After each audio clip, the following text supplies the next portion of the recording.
Hello everyone, my name is Ankit. So चलिए आज ये क्वेश्चन सॉल्व करते हैं। ये जेई मेंस 2015 का क्वेश्चन है based on the complex number. तो इसमें कह रहा है if z is a non real complex number then the minimum value of this imaginary part of z power 5 upon imaginary part of z whole power 5। बहुत ही interesting question है। इस question को solve करने के लिए we will take z in the Euler form. Let's say z is equal to r e to the power of iota theta, जहाँ r इसका क्या हो जाएगा, मॉड्यूलस। तो अब यहाँ पे देखो imaginary part of z power 5 है, तो अगर हम यहाँ पे z पावर 5 करेंगे तो ये कितना हो जाएगा r power 5 and e to the power of iota theta whole power 5, तो आयोटा 5 थीटा, ये z पावर 5 हो गया। इसको अगर आप ओपन करोगे तो ये ऐसा होगा cos of 5 theta plus iota times sign of 5 theta, तो ये z पावर 5 है। तो इसका imaginary part of z power 5 वो कौन सा होगा, r power 5 into sine 5 theta, r power 5 into sine of 5 theta. ये तो हो गया हमारा imaginary part of z power 5। अभी बोल रहा है इमेजिनरी पार्ट ऑफ z की पावर 5, ये डिफरेंट है यहाँ पे।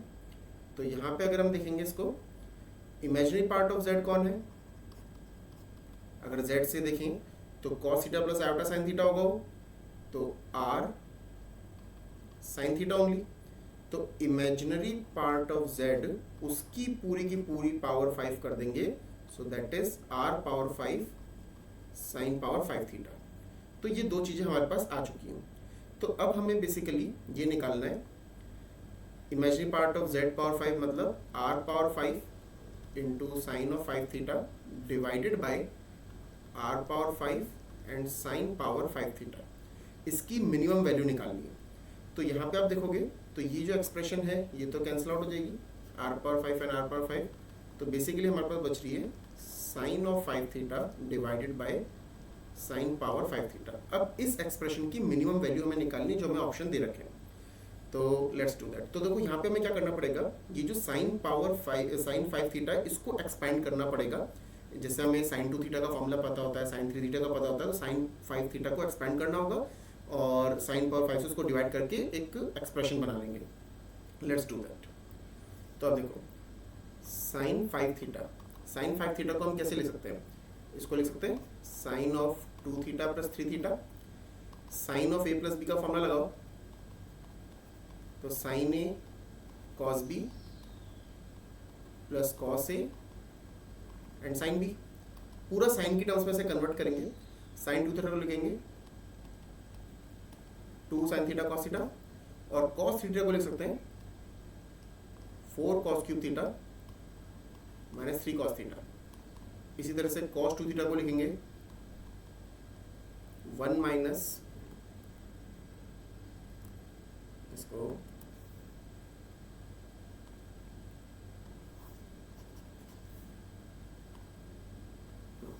कॉस 2 थीटा को लिखेंगे 1 माइनस 2 साइन स्क्वायर थीटा, और साइन 3 थीटा को हम लिखेंगे 3 sine theta minus 4 sine cube theta. तो अब इस एक्सप्रेशन को हमें सिंप्लीफाई करना है। यहाँ से काम करते हैं, कॉस थीटा को अब सबको साइन में कन्वर्ट करने की कोशिश करेंगे हम। तो यहाँ से cos theta we can take common, तो जैसे ही कॉस थीटा कॉमन आएगा तो यहाँ पे क्या बन जाएगा, बाहर कॉस स्क्वायर थीटा, अंदर क्या बचेगा 4 कॉस स्क्वायर थीटा माइनस 3, और यहाँ पे तो सबको साइन में है ही, 1 minus 2 sine square theta and 3 sine theta minus 4 sine cube theta. अब एक काम करते हैं, to make the calculation easier let's take sine theta को थोड़ा टी ले लेते हैं ताकि थोड़ा लिखने में आसानी हो जाएगी। अगर साइन थीटा को टी लेंगे तो ये जाएगा 2t, कॉस स्क्वायर थीटा को लेंगे 1 minus sine square theta,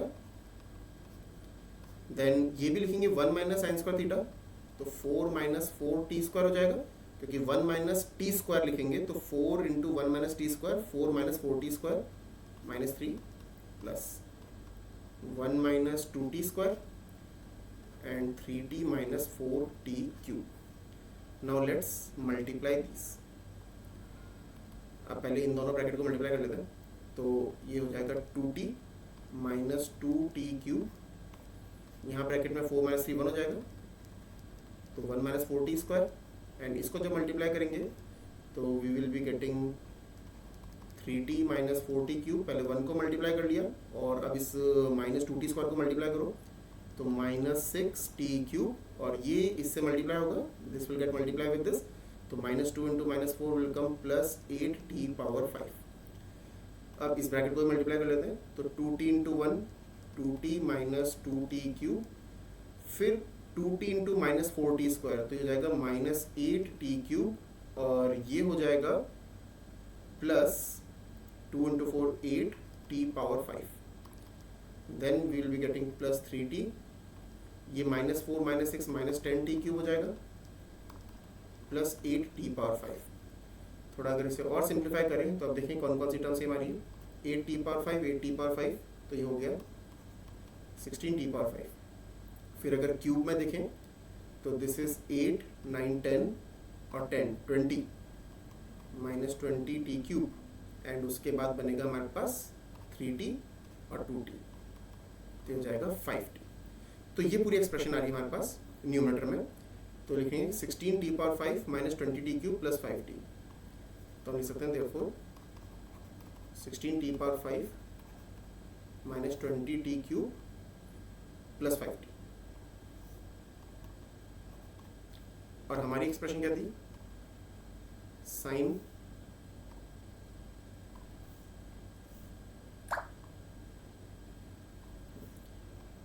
5 theta upon sine power 5। तो ये हमारा t जो था साइन थीटा था, तो उसको अब लिखते हैं 16 sine power 5 theta minus 20 sine cube theta plus 5 sine theta whole divided by sine power 5 theta. अब इसको क्या करो, दोनों को अलग अलग कर दो, तीनों टर्म्स को अलग अलग कर दो, साइन पावर 5 थीटा को डिवाइड करेंगे तो यहाँ से 16 बचेगा, यहाँ से minus 20 by sine square theta रहेगा, क्यूब से कट जाएगा, और plus 5 by sine power 4 theta रहेगा। इसको अब ले जाओ न्यूमरेटर में, तो 5 पहले लिख लेते हैं, साइन पावर 4 थीटा को न्यूमरेटर में लेके जाएंगे तो क्या होगा, cosec power 4 theta minus 20 cosec square theta plus 16। तो ये एक्सप्रेशन हमारे पास आ रही है। अब इस एक्सप्रेशन की हमें मिनिमम वैल्यू बतानी है, तो ये भी देखो एक तरह से बाई क्वाड्रेटिक है, तो यहाँ पे हम छोटा सा सब्स्टिट्यूशन ये कर सकते हैं, लेट कोसेक स्क्वायर थीटा को k मान लेते हैं, तो हमारी एक्सप्रेशन क्या हो जाएगी 5k square minus 20k plus 16। अब ये क्वाड्रेटिक है, इसकी मिनिमम और मैक्सिमम वैल्यू निकालने के लिए इसको परफेक्ट स्क्वायर में कन्वर्ट कर लेते हैं, तो we are getting 5k square minus 20k plus 16। So 5k square minus 20k plus 16 आ रहा है। एक काम करो, 5 को कॉमन लो, कंप्लीटिंग द स्क्वायर वाला मेथड, माइनस 4k हो जाएगा प्लस 16। अब इसमें हम क्या करेंगे, जो भी k का कोएफिशिएंट है उसके हाफ का होल स्क्वायर ऐड करेंगे, तो 4 का हाफ कितना होगा, माइनस 4 का हाफ कितना होगा -2, -2 का होल स्क्वायर कितना होगा 4, ऐड भी करा सब्ट्रैक्ट भी करा। तो ये देखो, ये स्टार्टिंग की जो 3 टर्म्स हैं ये क्या बन जाएंगी, k -2 का होल स्क्वायर और ये -4 एज इट इज। तो यहाँ पे 5 को डिस्ट्रीब्यूट कर दो, तो 5 times k -2 whole square minus 20 plus 16, तो ये बनेगा 5 टाइम्स k -2 होल स्क्वायर -4। तो अब इसको फिर से अगर हम रिप्लेस कर देंगे तो ये क्या बन जाएगा 5 cosec square theta -2 whole square -4। तो अब यहाँ से हमें पता चल रहा है, since we have to find the minimum value of this expression, तो यहाँ से हमें पता चल रहा है कि ये पूरी की पूरी मिनिमम कब होगा, जब ये चीज़ 0 होगी तो ये मिनिमम आ जाएगा, मतलब ये चीज़ मिनिमम होनी चाहिए, तभी -4 करने पे मिनिमम आएगा। और ये परफेक्ट स्क्वायर है, तो परफेक्ट स्क्वायर की मिनिमम वैल्यू कितनी होती है, 0 ही होती है। और ये 0 कब हो सकता है, देखो when theta is equal to 45 degree, तो कोसेक कितना होता है, कोसेक 45 कितना होता है √2 का होल स्क्वायर 2, तो 2 - 2 होल स्क्वायर -4, तो ये तो 0 हो गया, तो -4। तो हम कह सकते हैं therefore minimum value is -4। This is going to be the final answer for this. तो मतलब option B is the correct answer. तो आई होप आपको ये समझ में आया होगा किस तरह से हमने इसको सॉल्व करा है। So this is my WhatsApp number, you can see on the screen. If you have any doubt in the mathematics, you can contact me on this WhatsApp number. I'll be very happy to help you out. And अगर आपको ये video अच्छा लगा हो तो इसको like कीजिए, share कीजिए एंड सब्सक्राइब कीजिए. And for free open doubt classes you can connect on this WhatsApp number. Thank you.